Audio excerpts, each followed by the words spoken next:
Thank you very much for having me here today, and I'm really looking forward to sharing my experience of a large program of linked data research and the involvement from start to finish. So I'm from the other Perth in Western Australia, and it's the largest state of Australia, and I believe that Scotland fits into Western Australia 33 times. One thing that is similar is that our winter temperatures are very similar to your summer temperatures. So those of us from Perth, we're a bit cold. What I want to talk to you about is most of you will know, as Harry mentioned, that Western Australia was the birthplace of the data linkage capability in Australia in the mid-1990s. But what you may not know is that not long after that, a consumer and community involvement program, otherwise translated to a patient and public involvement program, started at firstly the School of Population Health at UWA and then the Telethon Kids Institute a little bit later. So I want to tell you a little tiny bit about our program. It was established in 1998 in response to community concerns about the linked data capability, and the Health Consumers Council of Western Australia was very concerned that Big Brother was coming to live in Perth. So they lobbied the people that were involved in establishing the data linkage unit, and as a result of that, my predecessor started working at the University of Western Australia in 1998. I came on board in 2004, and since then we've grown this program into being a multifaceted program that's really one of a kind in Australia. We support consumers, community members and researchers to work in partnership to make decisions about research, priorities, policy and practice. I think from my perspective, the key aspects of our program is the champions and the dedicated positions or roles to support that involvement. So our program, as I said, is multifaceted. There are 6 components of it, and you can read them up there. Our key deliverables are the bridge between research and the community, advocacy, education and leadership, and I believe we've got, all 4 of those we certainly deliver. We currently support 26 projects, and I use the we because there's 4 of us working this program, and my colleague Hayley, who you'll hear later on today speaking about the program. We support, as I said, 26 projects, and over 50% of them are linked data projects. We currently have 147 consumer and community members sitting on decision-making committees across the 2 organisations. So that's a sizable community voice having a say in research. I want to talk to you today about involvement at the Telethon Kids Institute. 2 large programs of work. Researchers will love this diagram. I'm a bit proud of myself getting up something like this. But on one side of it shows the Developmental Pathways project, and that's a project that links health data with 14 government agencies' data. And on this side is the program grant, and that's what I'm going to concentrate my efforts on. Both of those, my talk on today I should say, both of those programs have consumer and community involvement integrated into them. But as I said, today I'm going to talk to you about the National Health and Medical Research Council funded program grant that ran from 2010 to 2014.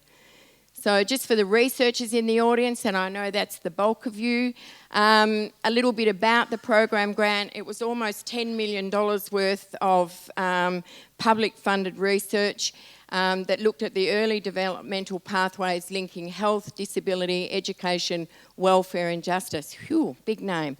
It had 2 main themes, and you can see the chief investigators there were Fiona Stanley, Steve Zubrick, Carol Bauer, Nick de Klerk, Helen Leonard and Sven Silburn. Over 40 researchers and students worked on a diverse range of projects each year. So what we had with this particular program was a big commitment from those chief investigators. There was a planned involvement strategy. I'd been at the Institute for about 6 years, and we're very privileged to work with those chief investigators. And we had a planned involvement strategy which included myself being given a position on the program grant governance committee, and I had full membership, and believe you me, I had full say in what was going on. We had, the chief investigators had regular meetings with the Institute's Consumer and Community Advisory Council for advice and support at the beginning of the program grant when they were developing the grant application and the interview process. And then after they were awarded the grant, they came back and asked the council to work with me to develop minimum standards for good practice involvement. They gave regular progress reports back to the council, and most importantly, from my perspective, they gave an allocation of funds to the involvement program that I worked in to support the strategy across the program. So those minimum standards were at a program level. There was training for researchers, there were resources and methods to be developed, access to community links, a registry of community priorities, and access to the Consumer and Community Advisory Council when needed, and evaluation of the involvement activities. And this was a huge commitment. As I said, it was across 40 researchers working. So at a project level, it meant that each researcher had to develop a plain language summary of their research project, a documented plan for the involvement activities, and attendance at training workshops. So funding for the involvement program enabled the expansion of the training program, resource development, extra staff, increased community networks, and development of new methods at the Institute for Involvement, and an audit of those activities. And I'm just going to go through now and give you a brief overview of each of those. Our training workshops, we started our training in 2007, and they were developed in collaboration with a UK expert, Beck Hanley, who was the original director of Involve. We don't have an Involve organisation in Australia, so I'm quite envious of that, but I was fortunate enough to meet up with Beck and collaborate with her since 2006. So for researchers, we run workshops on implementing involvement. They're 1 and 2 day workshops. We run short courses on writing in plain language and bespoke workshops for other organisations across the country.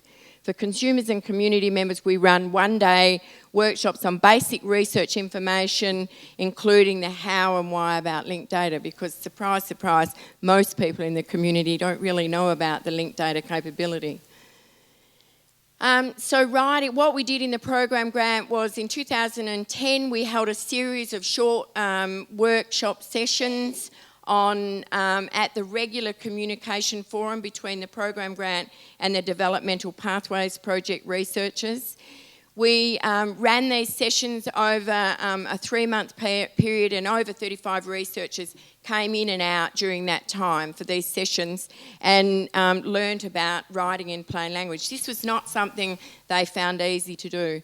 We concluded with a whole session where 5 researchers and 2 of the chief investigators presented their brand new plain language summaries to a consumer panel, and we awarded a prize to the person who gave the best plain language summary.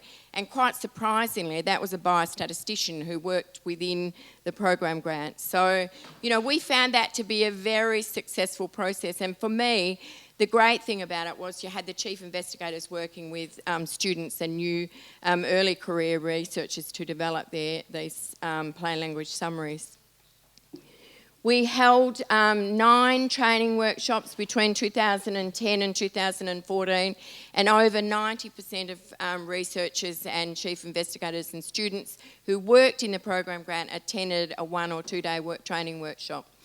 There was researcher feedback from each of the workshops, and that led to the development of further resources to support researchers when they were planning for involvement.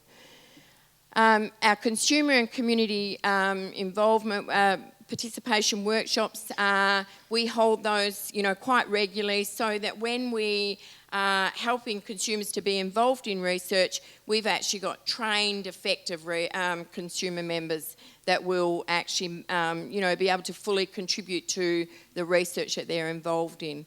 So we cover topics like how research is funded, different types of research and terminology, and of course the data linkage process. And in 2011, we held a half-day workshop on trying to get people in the community to understand the data collections in Western Australia and the data linkage processes.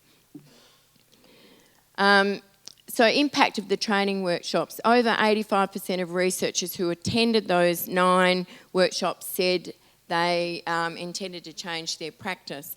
And how that translated into a reality was a range of involvement activities across the program grant were implemented, and that was reference groups, community conversations and forums where we bring the community in to talk to researchers. We had community members join research teams, and we established a process of research buddies. At the same time, we were starting to see a real change in attitudes to involving consumers in the community by the researchers.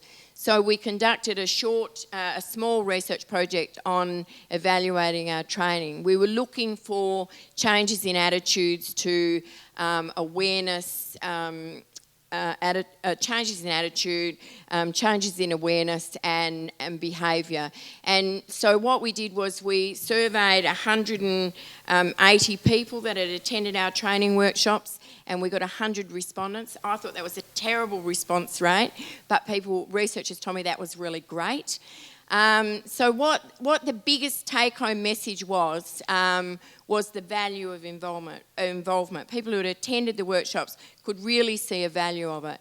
94% of respondents agreed that the workshops increased their understanding and attitudes towards this. There was an increase of 133% of people finding involvement very relevant after attending a workshop. And they were the 3 key things that people thought were important to help improve understanding, and that was the tools and strategies to implement, evidence and examples, and networking. So we're about to publish this paper, hopefully, very shortly, and we're really keen to share our experience and knowledge about this. The involvement program, and I talked about that. I was very fortunate that the funding from the program grant enabled us to employ Hayley, who had worked here in the UK in a research design service. So we've sort of taken her to Western Australia. We're never letting her go again. And so she brought a real difference to the program. We had one person working it, and Hayley always sort of, had the arduous task of helping bring it from one old lady working on her own to, a vibrant program that, really is making a difference in the way that research is conducted in the 2 places. We have we've developed resources, and one of those was a planning form that we did in collaboration with researchers that worked within the program grant so that they could document what they were doing, and then we could provide evidence later on of what they had been done. The Purple Book is a new publication written with my colleague here, Beck Hanley, and that's about planning for consumer and community involvement. And then finally, we want to evaluate our program, and we were able to employ a research assistant to, document and report on the 17 years of the Consumer and Community Involvement Program. And both of these are available on our website if you're interested in downloading them. And speaking of our website, our Involving People in Research website was developed by Hayley primarily in 2011, and it's a website that is actually dedicated to consumer and community involvement in research. And again, all of our resources are downloadable for free, so we'd invite you to have a look at that. We're about to upgrade our website to improve its functionality, but again, this came out of the program grant funding to our program. The other thing that the minimum standards was that we would provide access to the community. And then in 2012, we established what we call an involvement network, or formerly known as the Participation Network. And that's a database of over 650 members that you're able to send information out about what's happening in the program, hot topics of research, particular things of interest that our members might be interested in. But one of the key functions of this is a matching service. And if a researcher approaches us and says they want to involve, consumers or community members in their research, we would actually then search our database, we would advertise the opportunity to be involved, and then depending on who applied for that, we would then give a researcher, introduce them to the thing. It's sort of like a bit of a dating service, and so far we've had some really successful relationships come out of it. One of the other things that we do, we hold what we call community conversations. They're not like focus groups, they're about researchers talking to community members, and hence the name. During the period of the program grant, we held 8 of those where researchers came together with a range of community members to talk about those particular research topics. And they were involved in discussions on new research projects that were being developed, as well as particularly around research findings. And, there were some really exciting things came out of them. The one that was held about, there were 2 held on fetal alcohol spectrum disorders, and the information from those community conversations went on to inform questions that were developed for a Delphi survey. So it's really good to see the community voice having, a big impact via this process.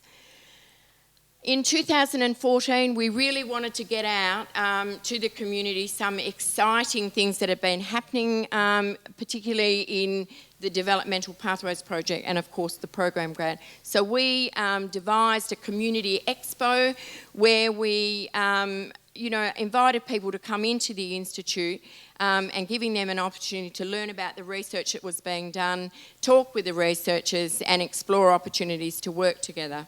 This was a really successful event. 60 community members and their families attended, and 40 researchers contributed.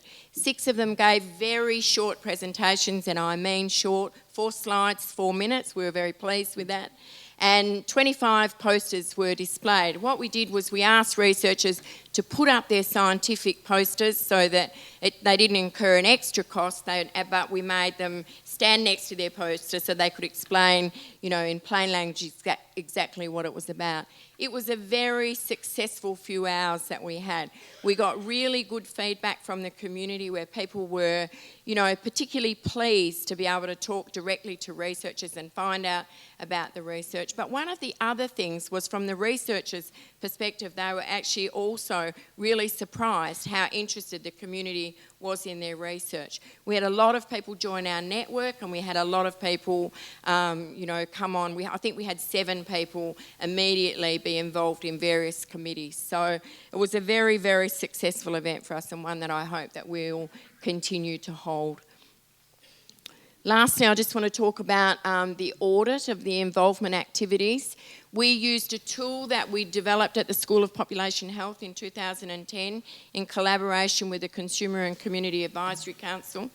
We weren't looking to look at the impact. That's something that I think, places all around the world are sort of grappling with the impact. But what we were looking at was, to get a handle on what the involvement activities were across the organisation. What we showed that more than 50% of research projects involved consumers and community members, and in some projects there was very high level of involvement right throughout the research. There was community input into the development of research goals, topics and questions, study designs, and community members provided comments on results and draft reports, and of course on how to disseminate the information back to the community, particularly where there was some very sensitive topics around justice and mental health, etc. The audit SWOT analysis showed strengths, the benefits. Everybody was very well aware of the benefits of involving consumers and community members. Even if they weren't actually doing it, they certainly could see the benefit of it, and they had planned to do it in future research. Weaknesses that were identified was that early career researchers tended to have the least amount of involvement, and that really highlighted for us where we can put this into practice in the future. Opportunities was to provide greater support to those early career researchers with finding, training and supporting consumers and community members to be involved in their work.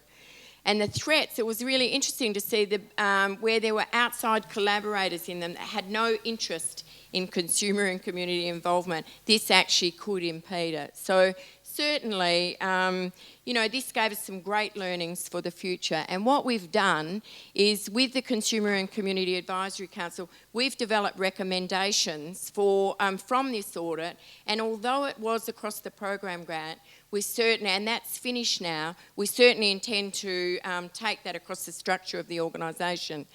So the key recommendations was there needs to be a consistent expectation for involvement across the organisation.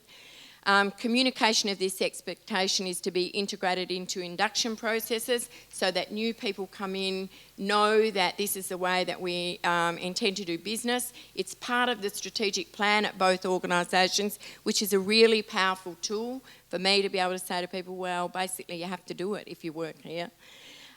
Clear guidance to external collaborators on expectations of working in collaboration with researchers at the Institute, that there is an expectation for this to happen.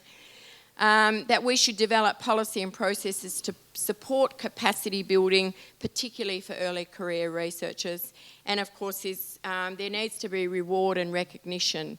It would be ideal to see this included on track records, but unfortunately that's not the case in Australia.